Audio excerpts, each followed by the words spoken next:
एक ऐसा होटल जहाँ पर गेस्ट को सोने का आईपैड दिया जाता है और हवाई जहाज में सीट नीले रंग की ही क्यों होती है, और क्या होगा अगर आप अपने नाखूनों को काटना ही बंद कर दें। खुले में पड़े ट्रेन की पटरियों को कोई क्यों नहीं चुराता, और दुनिया का सबसे महंगा होटल कहाँ पर है, जानेंगे सब कुछ आज के इस वीडियो में। तो कहीं मत जाइएगा, बने रहिएगा वीडियो के लास्ट तक। Fact number 12। दोस्तों, आपने कभी न कभी हवाई जहाज का सफर जरूर किया होगा और सफर के दौरान आपने नोटिस जरूर किया होगा कि अक्सर हवाई जहाज की सीट नीले रंग की होती है। लेकिन क्या आपने कभी ये सोचा है कि आखिर ये नीले रंग की सीटों का ही इस्तेमाल क्यों किया जाता है? अगर नहीं जानते तो चलिए बताते हैं। दरअसल ज्यादातर हवाई जहाजों में नीले रंग का इस्तेमाल इसलिए किया जाता है क्योंकि नीला रंग चिंता को शांत करने और डर से छुटकारा पाने में काफी हद तक मददगार साबित होता है, और साथ ही उन लोगों को इससे काफी ज्यादा हेल्प मिलती है जो एरोफोबिक नामक बीमारी से ग्रस्त रहते हैं। इसके अलावा नीले रंग का रखने का एक फायदा और होता है, नीले रंग में धूल, गंदगी और दाग वगैरह का पता नहीं चलता है। Fact number 11। दोस्तों, कभी आपके दिमाग में ख्याल आया है कि रेलवे की पटरी खुले में ऐसे ही पड़ी रहती है, फिर भी उसे कोई चोर क्यों नहीं ले जाता? तो चलिए जानते हैं। दरअसल ट्रेन की पटरी प्रति मीटर 40 से 60 किलोग्राम तक होती है, और इसके अलावा पटरी को काटने के बाद भी लेकर चलना आसान नहीं है। इसके अलावा रेल पटरियां स्लीपरों की मदद से बेहद ही खतरनाक तरीके से बन जाती है, जिसे खोलना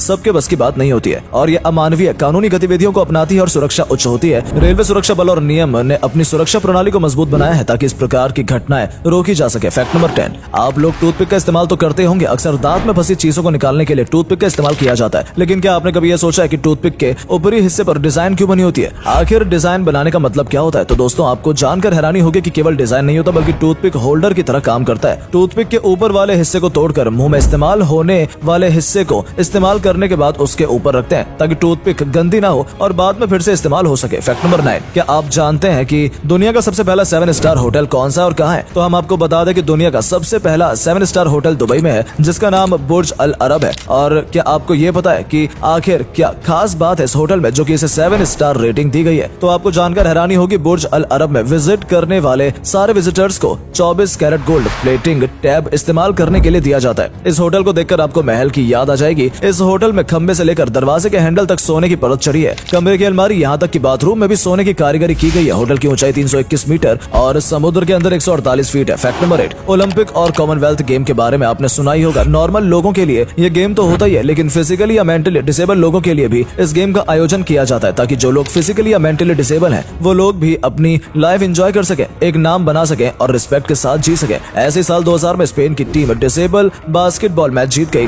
लेकिन जीतने के कुछ महीने बाद पता चला कि जितने भी प्लेयर खेल रहे थे वो फेक डिसेबिलिटी के साथ खेल रहे थे, यानी कि वो जानबूझकर डिसेबल होने का नाटक कर रहे थे। वो पूरी तरह से फिट थे और ये उस समय के एरा का सबसे बड़ा स्पोर्ट्स स्कैंडल माना जाता है। Fact number 7। अगर मैं आपसे कहूं कि दुनिया की सबसे महंगी कॉफी किसी जानवर की पॉटी से बनती है तो शायद आपको यकीन नहीं होगा। आप यही सोचेंगे कि क्या बकवास कर रहा है, लेकिन दोस्तों मैं आपको बता दूं कि ये बिल्कुल सच है। सिवेट नाम का ये जानवर जब कॉफी के फलों को खाकर पॉटी करता है तो उसकी पॉटी को सुखाकर उसमें से काफी बीन को निकाला जाता है और उससे दुनिया की सबसे महंगी और शानदार कॉफी तैयार की जाती है। ऐसा माना जाता है कि बिल्ली की तरह दिखने वाले इस जानवर की आंतों से गुजरने के बाद से कॉफी का टेस्ट बढ़ जाता है। दोस्तों, क्या आप इस कॉफी को पीना चाहेंगे? Fact number 6। एक ऐसा देश जो अभी तो है लेकिन शायद फ्यूचर में खत्म हो जाए। जी हाँ दोस्तों, हम बात कर रहे हैं मालदीव की। इस देश में लगभग 5 लाख से 47 हजार के आसपास लोग हैं। ये देश हिंद महासागर के बीच में बसा है। इस देश को अगर आप समुद्र का देश कहें तो गलत नहीं होगा, क्योंकि ये देश चारों तरफ से समुद्र से घिरा है। यही इस देश की सबसे बड़ी ताकत है, तो यही सबसे बड़ी कमजोरी भी। अगर आपको समुद्र और पानी से प्यार है तो ये देश आपके लिए जन्नत है, लेकिन ये देश आने वाले समय में समुद्र में समा सकता है। जी हाँ, ये देश सी लेवल से ज्यादा ऊपर नहीं है, और ऐसे कई देश भी हुए हैं जो समुद्र में समा गए। ऐसा कहा जाता है कि इस देश को जिसे भी देखना है वो आकर देख ले, वरना आने वाले समय में ये जलमग्न हो जाएगा। Fact number 5। दोस्तों, अब होटल चाहे 5 स्टार हो, 7 स्टार हो या फिर एक ओयो ही क्यों ना हो, आपको इनके कमरों में एक चीज कॉमन जरूर मिलेगी, और वो है इनके बेड पर रखे 4 तकिए।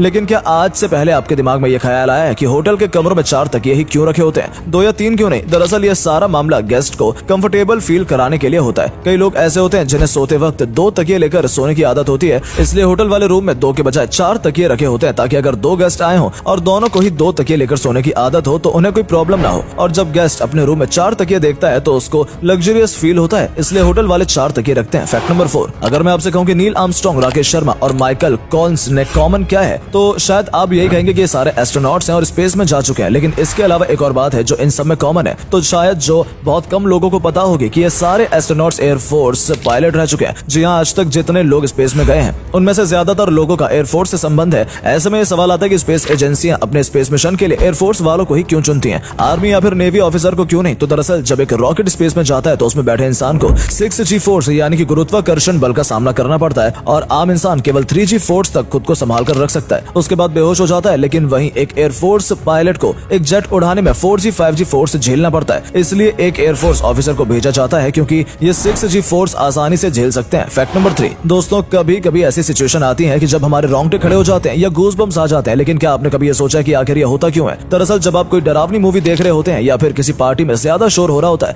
या आप बहुत तेज स्पीड से ट्रेवल कर रहे होते हैं, ऐसी सभी सिचुएशन में आपकी बॉडी में एड्रेनलिन नाम का हार्मोन रिलीज होने लगता है। जब आपको किसी भी तरह का स्ट्रेस होता है या फिर घबराहट होती है तब ये रिलीज होता है, और जब ये हार्मोन्स बहुत ज्यादा मात्रा में रिलीज होता है तब आपके रोंगटे खड़े हो जाते हैं। फैक्ट नंबर 2, दोस्तों यूएस एयरवेज की एक फ्लाइट एयरबस 1320 न्यूयॉर्क से सीआरटीएल जाने के लिए टेक ऑफ हो रही थी। इस प्लेन को फार्मर मिलिट्री पायलट चेस्ली उड़ा रहे थे और उड़ान भरने के कुछ समय बाद ही प्लेन पक्षियों के एक झुंड से टकरा गया। पक्षियों के प्लेन में टकराते ही वो जल गए और प्लेन में आग पकड़ ली। कैप्टन ने तुरंत ही कंट्रोल टावर को इसके बारे में इन्फॉर्म किया कि प्लेन इमरजेंसी लैंडिंग के लिए वापस आ रहा है, लेकिन तभी पायलट ने देखा कि प्लेन का इंजन काम करना बंद कर दिया है और अगर वो प्लेन को एयरपोर्ट तक वापस ले जाते हैं तो शायद प्लेन वापस भी ना पहुंच पाए। लैंडिंग तो दूर की बात है, इसलिए कैप्टन ने पास ही में मौजूद हडसन रिवर में लैंड कराने का फैसला किया। पायलट ने बहुत ही मुश्किलों बाद प्लेन को सेफली लैंड करवा दिया। इस प्लेन में मौजूद 150 पैसेंजर्स और 6 क्रू मेंबर को लाइफ गार्ड्स द्वारा बचा लिया गया। फैक्ट नंबर 1, कभी न कभी आपके भी मन में ये ख्याल आया होगा कि आखिर जहर का टेस्ट कैसा होता होगा। अब भाई जहर का टेस्ट जानने के लिए जहर तो पी नहीं सकते, तो इसलिए कुछ रिसर्च के बाद मैंने पता लगाया कि जहर का टेस्ट नमकीन की तरह होता है।